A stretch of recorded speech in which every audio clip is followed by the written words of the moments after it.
کہہ رہے ہیں جی مفتی صاحب آپ کی مہارت عملیات اور وظائف کے میدان میں اور طب نبوی میں بالکل زیرو ہے. یہ جن کی مہارت ہے نا ان کی بھی زیرو ہے. کوئی علم ہی نہیں ہے تو اس میں مہارت کیا ہوگی؟ علم ہی نہیں ہے تو یہ مہارت کیا ہوگی؟ جن کی مہارت ہے ان کو ذرا میرے سامنے 2 منٹ کے لیے لا کے بٹھاؤ, میں دیکھ لوں گا کتنے پانی میں. سمجھ میں آ رہی ہے بات؟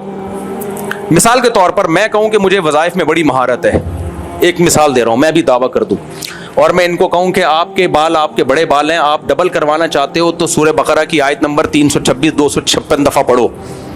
پھر میں آپ سے کہوں کہ آپ وزن کم کر, آپ کم کر دو غائب ہو جاؤ گے, آپ وزن بڑھانا چاہتے ہو تو سورہ نور کی آیت نمبر 345 463 دفعہ پڑھو.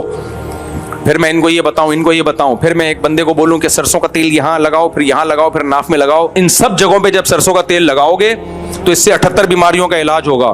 میں یہ کہوں گا, لوگ کہیں گے ایکسپرٹ ہے, مہارت ہے. پھر کوئی عقل مند میرے خلاف تقریر کرے, یار یہ مفتی صاحب کیا کہہ رہے ہیں, اس کی کیا دلیل ہے؟ اور لوگ اسے کہے بھائی مفتی صاحب کو ان عملیات میں مہارت ہے, آپ کو نہیں ہے تو آپ کیوں بول رہے ہو؟ تو وہ کیا کہے گا, مفتی صاحب کے کوئی عملیات میں مہارت ہے, اس کی کیا دلیل ہے؟ کہے گا دلیل یہ کہ یہ وظیفے بتاتے ہیں. یہ کوئی دلیل تھوڑی ہے. ایسے تو بہت سے حکیم, جعلی حکیم نسخے بتا رہے ہیں, حکیم نہیں ہوتے. دلیل یہ ہوتی ہے کہ کیا پڑھا ہے آپ نے, کہاں سے پڑھا ہے, اس کا کوئی کورس کہاں ہے, نصاب کہاں ہے اس کا. کہتے ہیں تجربوں سے سیکھا ہے. کون سے تجربے کیا آپ نے ساری زندگی؟ کچھ لوگ کہتے ہیں اس کے وظیفوں سے کچھ لوگوں کو فائدہ ہوا ہے. اس کی کیا دلیل ہے یہ ان وظیفوں سے فائدہ ہوا ہے؟ جتنے بھی دنیا میں مسائل ہیں, بہت سے لوگوں کے مسائل تو ٹھیک ہونے ہی ہوتے ہیں, وہ اپنے کھاتے میں ڈال دیے ہوتے ہیں. تو یہ وہی ہے, کوئی علوم ہی نہیں ہے یہ بھائی. تو اس لیے اللہ کا شکر ہے زیرو ہے اس میں. اور میں کہہ رہا ہوں میں زیرو ہوں نا, آپ تو پڑھے لکھے ہو, آپ ان عملیات کر کے مجھے نقصان پہنچاؤ نا. کیا خیال ہے بھائی؟ ہم زیرو ہیں عملیات اور وظائف میں, آپ تو وظیفوں کے ماسٹر ہو, آپ کو تو پتہ ہے کہ کون سے وظیفے سے کس کو کیا نقصان ہوگا. میں یہاں بیٹھا ہوا ہوں, ساری چڑیلیں, جنات, بھوت, روحانیات, عملیات, فلیتے پلیتے, جادو ٹونے کرو میرے اوپر, میں بیٹھا ہوا ہوں.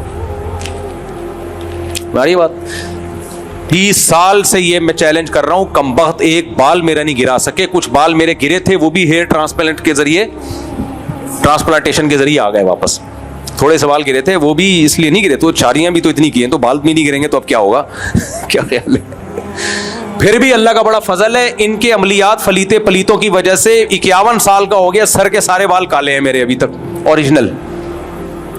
اتنے وظیفے یہ میرے خلاف پلیتے فلیتے. اور آپ کے ایک عامل نے مجھے بولا کہ اصل میں تیرے پہ اثر اس لیے نہیں ہوتا کہ تو خود وظیفے پڑھ کے حصار کھینچتا ہے. میں نے کہا ہم تو زیرو ہیں بھائی اس فیلڈ میں, وظیفوں کی فیلڈ میں. خود ہی یہ لوگ کہتے ہیں کہ اس کو وظیفوں کا کیا پتا. تو جو عملیات میں زیرو, وہ کیا عملیات میں, یہ ان کے یہ ہے ہی نہیں, ہے بیکار لوگ ہیں. ان کو صبح شام گالیاں دو, جنت میں جاؤ گے. اس لیے میرے بھائی آپ تاریخ چوتھائی کا نام نہ لیا کرو, تاکہ میں نام لے کے رد نہ کروں. آپ لوگ خود ہی نام لے کے بلوا رہے ہوتے ہو, تو میں تو ہول سیل کے حساب سے آپ لوگوں کو برا بلا کہتا ہوں. آگے کہہ رہے ہیں کہ جی طب نبوی میں بھی آپ بالکل زیرو ہے. طب نبوی کوئی طب نہیں ہے, یہ بھی ایک منجن ہے. فزکس سے نبوی کبھی سنا آپ نے؟ میتھ نبوی کبھی سنا؟ بولو نا بھائی. محمد صلی اللہ علیہ وسلم سید الانبیاء کا ٹاپک میڈیکل سائنس ہے ہی نہیں. سید الانبیاء صلی اللہ علیہ وسلم کا ٹاپک اخلاقیات ہے. تمام پیغمبروں کا ٹاپک کیا ہوتا ہے؟ اخلاقیات. اب کچھ حکیموں نے کیا کیا ہے, اپنی پروڈکٹ کو بکوانے کے لیے حدیثوں کا سہارا لیتے ہیں. وہ یہ بھی مذہب کا غلط استعمال ہے. یہ جو حکیموں میں طب آئی ہے, یہ تو طب یونانی ہے, یہ یونان سے آئی ہے, یہ یونان سے آیا. یہ جیسے میڈیکل سائنس انگریزوں سے آئی ہے نا, تو یہ تو یونان سے, یہ تو غیر مسلموں کا علم تھا. پھر مسلمانوں نے لیا تو بہت ترقی کر دی اس میں, بڑے بڑے حکیم دنیا میں گزرے, اب بھی موجود ہیں. نبی صلی اللہ علیہ وسلم سے ہمیں میڈیکل سائنس کی چند ہدایات ملتی ہیں بس. وہ ہدایات بہت زبردست ہدایات ہیں. کم کھاؤ, جب تک بھوک نہ لگے کھاؤ نہیں. کلونجی کے بارے میں شفا, قرآن میں شہد کے بارے میں ہے. قرآن میں انجیر اور زیتون کی اللہ نے قسم اٹھائی ہے. نبی صلی اللہ علیہ وسلم نے گندم کے بجائے کیا استعمال کی ہے؟ جو استعمال کی ہے. گوشت بھی استعمال کیا ہے آپ صلی اللہ علیہ وسلم نے. تو یہ سب چیزیں ہیں بس. اب اس پہ پورے علوم کی بنیادیں نہیں رکھی جا سکتی کہ اس کو طب نبوی کا نام دے کے آپ کتابیں چھاپنا شروع کر دیں, موضوع من گڑت حدیثیں اس میں لانا شروع کر دیں. جب بھی آپ کو علاج کرنا پڑے گا کسی پڑھے لکھے حکیم یا کسی پڑھے لکھے ڈاکٹر کے پاس جانا پڑے گا, جو اس زمانے کے لوگوں پہ تجربے کر کے, جو اس نے کچھ چیزیں 1400 سال پرانی ہوتی ہیں وہ اس زمانے میں امپلیمنٹ نہیں ہو سکتی. وہ سمجھ میں آ رہی ہے بات؟ دیکھو اسلام نے قیامت تک کے لیے آیا نا تو کچھ چیزوں میں لچک رکھی ہے اسلام نے تاکہ وہ ہر زمانے میں چل سکے. تو طب نبوی نہیں ہوتا بھائی, چند چیزیں نبی صلی اللہ علیہ وسلم سے ہمیں ملتی ہیں بس, تو وہ ٹھیک ہے, وہ تو کوئی بھی یوز کر سکتا ہے, اس کے لیے تو کوئی بہت زیادہ پڑھا لکھا ہونا بھی ضروری نہیں ہے, لیکن اس کی بیس پہ لوگوں نے پورے علوم کی بنیادیں رکھ دی اور پورے جو ہے وہ پورے میڈیکل سائنس رکھ دی. غلط ہے.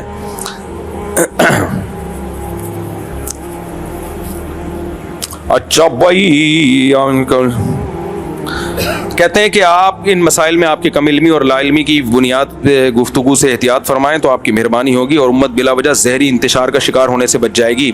امت کو ان طب نبوی کے نام پہ جو حکیم ہیں انہوں نے ذہنی انتشار میں ڈالا ہوا ہے. کتنے حکیموں کو میں جانتا ہوں کم بختوں نے قہوہ پلا پلا کے لوگوں کو ہارٹ اٹیک کروا دیا ہے. کورونا کے دنوں میں طب نبوی کے نام پہ قہوے آئے ہیں کہ نہیں آئے ہیں؟ میں ایسے لوگوں کو جانتا ہوں جنہوں نے وہ قہوے پی اور انتقال کر گئے. ڈاکٹر کہہ رہے ٹیکا ٹھکوا لے جا کے, ایک ویکسین لگوا لے جا کے, نہیں ٹھکوایا, قہوہ پیا مارکیٹ سے شاٹ. ایک حکیم نے مجھے بتایا میں نے 1.5 سے 2 کروڑ روپے کمایا ہے طب نبوی کے نام پہ, کیونکہ حدیث میں آتا ہے ایک جڑی بوٹی ہے اس کی فضیلت حدیث میں, اس کا نام ذہن سے لکھا, سنا مکی, ابھی اچھی ہے, پیٹ کے لیے اچھی ہے, قبض نہیں ہوتا, بہت سی بیماریوں کا علاج تو قبض ختم کرنے سے ہے. تو ایک حدیث میں سائن ہے بس, اب اس کو کیسے استعمال کرنا ہے, کب استعمال کرنا ہے, کہ اس بیماری میں یہ تھوڑی کہتے ہیں ہم نے یہ کیا جب کرونا آیا تو ہم نے پھر وہ سنا مکی کے پاؤڈر بنا کے لوگوں کو قہوے پلائے. کہہ رہے 1.5 سے 2 کروڑ روپے میں نے کمایا ہوگا اس دوا سے, لیکن جن کو پلائے ہیں نا ان کی رپورٹ نہیں طلب کی, کیونکہ ان کو لگے موشن, اور بیماریوں میں آپ کو موشن لگ گئے تو ایک دفعہ کا موشن تو ٹھیک ہے جی, پیٹ صاف ہو گیا, 2-3 دفعہ میں موشن تو ویسے ہی آپ کا امیون سسٹم ختم, اور کووڈ کا حملہ تو ایسے پہ کم ہوگا یا زیادہ ہوگا. طب نبوی کے نام پہ ان کے جنازے ہو گئے. حکیم صاحب 1.5-2 کروڑ روپے الحمدللہ کما لیے انہوں نے. تو بلڈ پریشر کا علاج بھی ان کے پاس, فلانے کا علاج بھی ہے, فلانے. یہ ڈاکٹر پاگل ہے یار اتنی. آپ کو پتہ ہے جو ریسرچ ہوتی ہے نا جب نئی میڈیسن پر, میڈیکل کروڑوں اربوں روپے خرچ ہوتے ہیں ایک میڈیسن پہ, کروڑوں اربوں روپے, اس کے بعد جا کے مارکیٹ میں اس کو لانچ کیا جاتا ہے. تو ذہنی انتشار کا شکار ان لوگوں نے کیا ہے, لوگوں کو پڑھے لکھے لوگوں سے ہٹا کے جاہلوں کے پیچھے چلا دیا. اور عاملوں کے خلاف جب سے میں نے بولنا شروع کیا, کتنے لوگ دماغی توازن خراب ہو گیا تھا, الحمدللہ ٹھیک ہو گیا. میرے پاس کتنے کیس آئے ہیں, بچے پہ جن آتے ہیں. میں نے کہا بھائی کسی فوراً سائیکیٹرسٹ کو دکھا کے میڈیسن لے لو, ٹائم پہ ٹھیک ہو جائے گا. زیادہ لمبی بیماری ہوئی نا تو گیا. اور ایسے لوگ الحمدللہ شروع میں جن آیا, ڈاکٹر کو دکھایا, گولی کھائی, چند دن ڈاکٹر کی ہدایات پر عمل کیا, جن ہمیشہ کے لیے مارکیٹ سے شارٹ. یہ لوگ اگر ان لوگوں کے چکر میں پڑ جاتے, یہ نفسیاتی بیماریاں جب ہوتی ہیں نا, میں جن کا منکر نہیں ہوں, لاکھوں میں کسی ایک پہ آ بھی سکتا ہے, تو اس کا علاج بھی عاملوں کے پاس نہیں ہے, مسجد کے مولوی صاحب سے دم کرا دو بس کافی ہے. تو جن پہ یہ یعنی جو 99% نفسیاتی بیماریاں ہوتی ہیں, سائیکولوجسٹ یا سائیکیٹرسٹ اس کا بر وقت علاج کر لیتا ہے. اس نے پڑھا ہے, باقاعدہ ایک علم حاصل کیا ہے, میڈیسن پہ ریسرچ ہوئی ہے, تحقیقات ہوئی ہیں, ان کو پتہ ہوتا ہے, وہ دیکھ کے اندازہ لگا لیتے ہیں کون سا کیمیکل دائیں بائیں ہو گیا. اس کے بعض دفعہ کچھ بھی نہیں ہوتا, دماغ کا کیمیکل آگے پیچھے ہو جاتا ہے, وہ میڈیسن دے کے اس کو سیٹنگ پہ لے آتا ہے. تو شروع میں یہ سیٹنگ آسان ہوتی ہے, جنہوں نے شروع میں علاج کرایا فٹ فاٹ ہو گئے, گھوم رہے پھر رہے ہیں, ہنس رہے کھیل رہے ہیں. جو ان بغیرتوں کے چکر میں لگے ہیں, یہ بغیرت وہ ہوتے ہیں جو کہتے ہیں میں دارالعلوم کرنگی کا مفتی ہوں, میں جامعۃ الرشید کا خلیفہ ہوں, میں فلانے کا بنوری ٹاؤن کا. پھر یہ ان چکروں میں پڑے اور گئے کام سے, زندگیاں ہو گئیں برباد. تو اس لیے میں نے لوگوں کو ذہنی انتشار سے نکال لیا, الحمدللہ ڈالا نہیں انتشار میں. اور یقین نہیں آتا تم بھی, یہ جنہوں نے بھائی نے پرچہ لکھ کے دیا, عامل کے پاس جاؤ, دیکھو پھر تمہارا حشر کیا ہوتا ہے. حیات الحیوان میں کتنے عملیات. اور میرے بھائی مولانا یہ بھی یہ لوگ کہتے ہیں مولانا تھانوی نے بھی کتاب, مولانا تھانوی کی اپنی کتاب نہیں, وہ عملیات قرآن.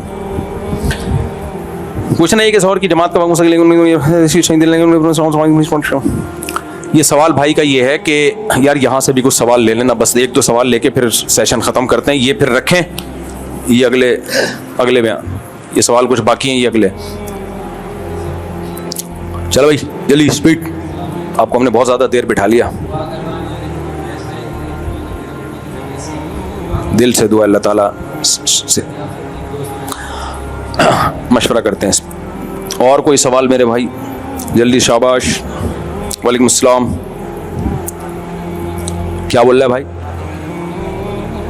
کیڑا میوزک؟ نعتوں میں میوزک ٹھیک نہیں ہے بھائی. وہ بھائی سوال پوچھ رہے ہیں مشکات بھائی، بس مزید باریک ہونے کا آپشن نہیں ہے آپ کے پاس. اس کے بعد پھر کرتا آ رہا ہوگا اس کو جھاڑ کے نکالنا پڑے گا. وعلیکم السلام.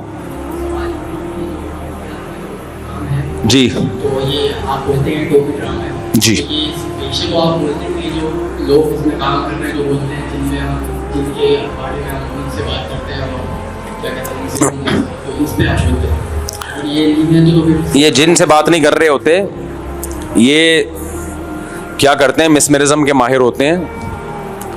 تو وہ آپ کو ایسا لگ رہا ہوتا ہے کہ یہ دماغ کیپچر کر لیتے ہیں. یہ ایک علم ہے، عملیات دماغ کیپچر. یہ گورے بھی جانتے ہیں یہ علم، یہ پادری بھی کرتے ہیں، ہندو بھی کرتے ہیں، سارے کرتے ہیں. یہ سیکھا جا سکتا ہے لیکن اس سے اپنی کھوپڑی خراب ہو جاتی ہے. تو کوئی علوم نہیں ہے، یہ ایک طرح کا جادو ہے. تو دماغ کیپچر ہو جاتا ہے اس سے. اور یہ ان لوگوں پہ زیادہ ہوتا ہے جن میں قوت انفعالیہ ہوتی ہے، اثر قبول کرنے کی. جو کانفیڈنس لیول جن کا زیادہ ہوتا ہے ان کو دماغ نہیں کیپچر ہوتا. تو یہ اس طرح کے ڈرامے ہوتے ہیں. تو آپ کو ایسا لگ رہا ہوتا ہے جن سے بات کر رہے ہیں.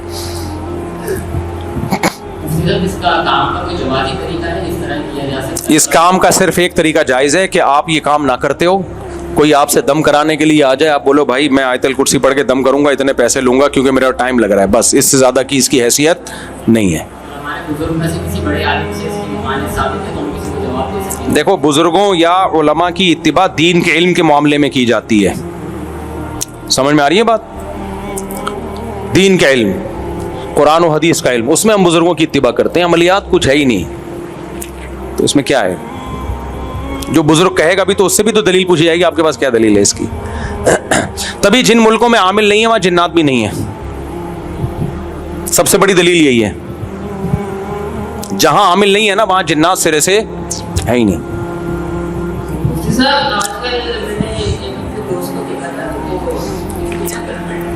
استغفر اللہ.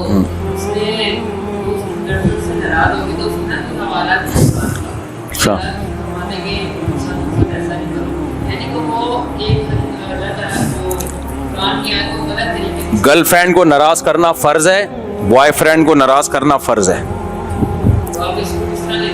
نہیں، یہ قرآن کو غلط جگہ فٹ کیا جا رہا ہے. حرام رشتوں کو نبھانا بھی حرام ہے.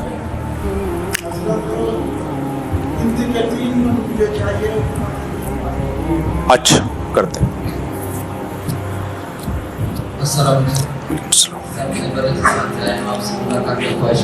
اچھا بلاتے ہیں ابھی آپ. وعلیکم السلام.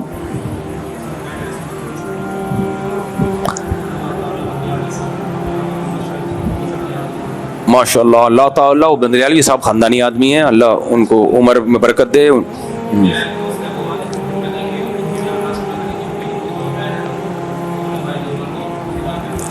مولانا عطا اللہ بندیالوی کے عقائد علماء دیوبند کے خلاف ہیں.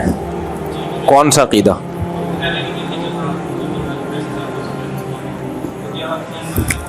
مفتی عبدالواحد قریشی صاحب پر تو تل ابیب سے جادو ہو رہا ہے. وہ کہہ رہے ہیں کہ میرے اوپر کھانسی آئی تھی، وہ کہہ رہے تھے تل ابیب سے کچھ جادو وادو ہوا ہے. زیادہ نہیں ہو گئی کچھ؟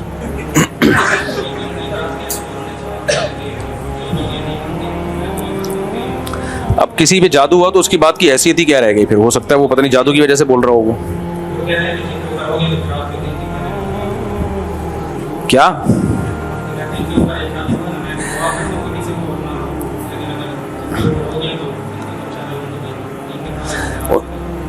میرے اوپر کرواؤ، میں اجازت دے رہا ہوں. جتنے جادوگر فلیتے پلیتے عامل عملیات پلیتیات ہمزات موکل ٹوپی ڈرامے حصار، میں بیٹھا ہوا ہوں، میرے اوپر آ کے جادو کرو.